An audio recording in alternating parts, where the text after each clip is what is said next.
Addition et soustraction de fractions. Disons que mon tout, c'est l'hexagone, la pièce jaune.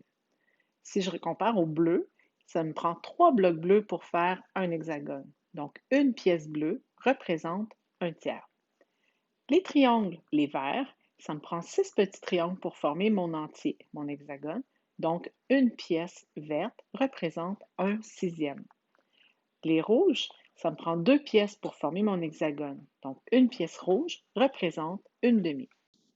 Pour additionner ou soustraire des fractions, deux situations peuvent se présenter. Dans l'une ou l'autre des situations, il suffit d'additionner ou de soustraire les numérateurs seulement. Tu gardes les dénominateurs tels quels. C'est important aussi de toujours simplifier la fraction à sa plus simple expression.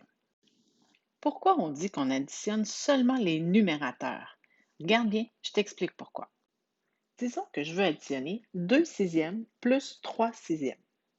Ça me donne 5 sixièmes. Regarde le dessin, on voit bien que ça donne 5 sixièmes.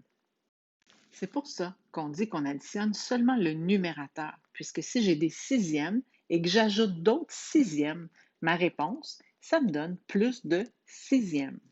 C'est la même chose pour la soustraction. On garde toujours le dénominateur.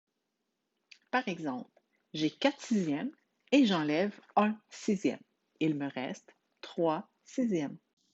On demande de toujours simplifier ta réponse. Ici, 3 sixièmes, c'est la même chose que une demi. Donc, j'écrirai ma réponse une demi. Tout à l'heure, je t'ai dit qu'il y avait deux situations. La première situation, c'est que tes fractions ont déjà un dénominateur commun. Exemple A, 1 cinquième plus 2 cinquièmes, ça me donne 3 cinquièmes. Exemple B, 5 septièmes moins 1 septième, il me reste 4 septièmes. Exemple C, 2 septièmes plus 4 septièmes, ça me donne 6 septièmes. Exemple D, 3 sixièmes plus 1 sixième, ça donne 4 sixièmes. Mais 4 sixièmes, ce n'est pas une fraction irréductible. Mon 4 et le 6 se divisent tous les deux par 2 puisque ce sont deux nombres pairs.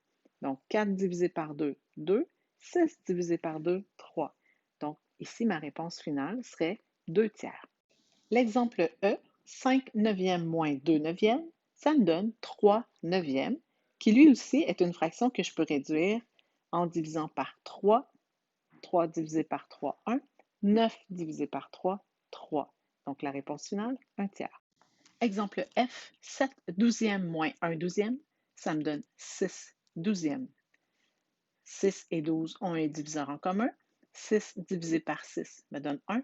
12 divisé par 6 me donne 2. Réponse finale, une demi.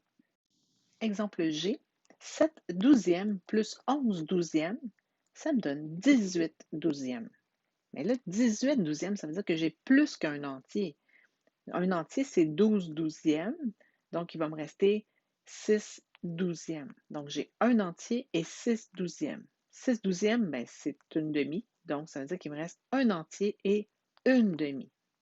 Le dernier exemple, 13 quinzièmes plus 7 quinzièmes, ça nous donne 20 quinzièmes. Encore une fois, j'ai plus qu'un entier.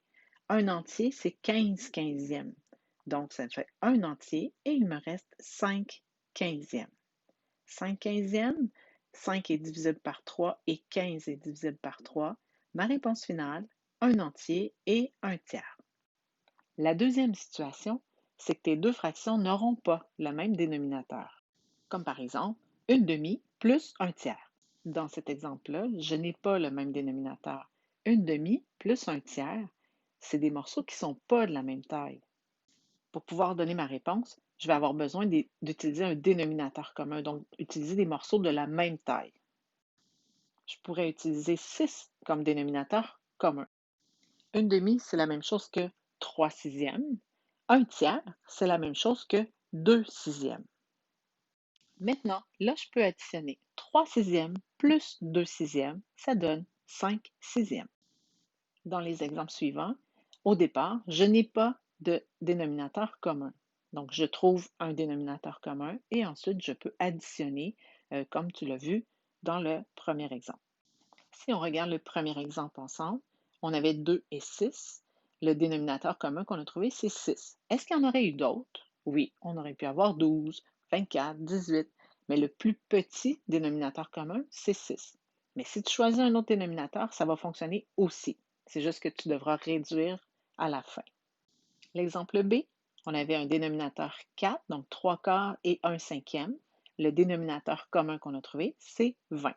Donc, 4 fois 5 donnait 20, 3 fois 5 donne 15, et 5 fois 4 donnait 20, donc 1 fois 4 donnait 4.